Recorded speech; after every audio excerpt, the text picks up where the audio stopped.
Lucifer here. It's nice to come your way once again, and a drink offering to our ancestors always for paving the way for us to come thus far.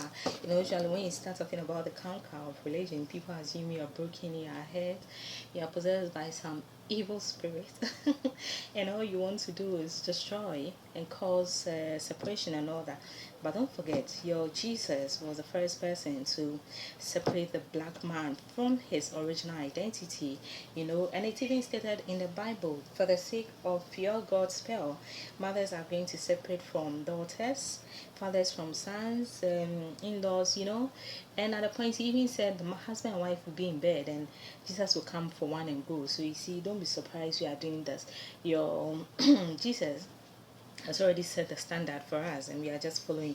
But at the end of the day, it's all about bringing you truth. It's all about bringing you liberation, because I won't be here talking about something I haven't experienced before. I've been in church all my life, and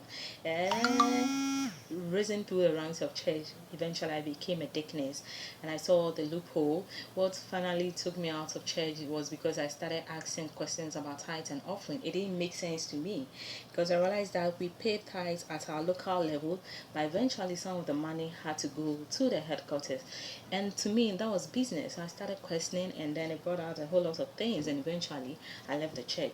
But I didn't leave the church because I was broken. It's because I found knowledge, I found truth, I found freedom, and I just want to share this freedom with you, because they'll tell you to church, will tell you to pray and fast and believe in the Lord God and pay your tithe and offering.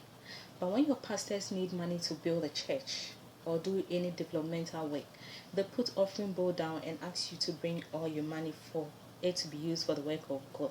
Now you should ask them, why is it that at the end of the day Jesus turned loaves and fishes, just 2 baskets, into so many to feed 5,000 people?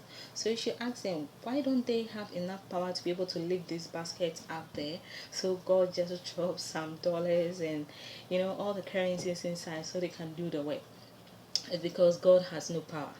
Jesus is nowhere, and those prayers don't get anywhere. So at the end of the day, they have to come back to you and take from you the little you have.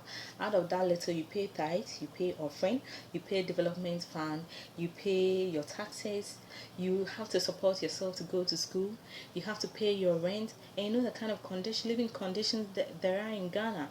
So imagine your salary is little and you can barely do anything with it. At the end of the day, the check takes everything from you and you're left with nothing, and you say you're waiting for God. Do you also know that when your pastors preach every Sunday, they put money in envelope for them to go home with, because at the end of the day it's considered a job. Now let me ask you, or tell me, how does preaching and receiving money for preaching become the work of God? If it's the work of God, then before the pastor even comes to preach, God should drop the money automatically in his account before he comes, so he doesn't have to come and beg for you. It's just business they are doing. So imagine every Sunday your pastor is taking 200 for the preaching he's doing to you, aside all the lies he put in the messages for you. For you, in a month, that is 800 cities just from you, aside the salary he's also going to take from his job or whatever he does aside the preaching. So at the end of the day, your pastor will always get more than you, and then you come and tell you it's the blessings of God. Meanwhile, maybe for so many years it's just one shoe you've been wearing to work, just one clothes, you see, and you don't want to wake up. You call us rather the evil ones. Anyway, we are just messengers and we give you the messages that we are supposed to give to you.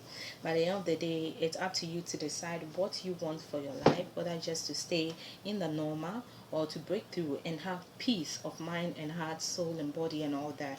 Like I tell you, if it's becoming too difficult for you to break out of church, I don't know why the universe allowed me to get that far to be a deaconess, but maybe to be able to tell somebody who feels he's so far in church, he's so comfortable and he can't break out, to let you know that it doesn't matter how far you've gone in religion, you are just being very stupid with yourself. To tell you honestly, there's nothing there. You start asking the question, you see the troubles you start having with the church, and eventually you would have to fall out of church.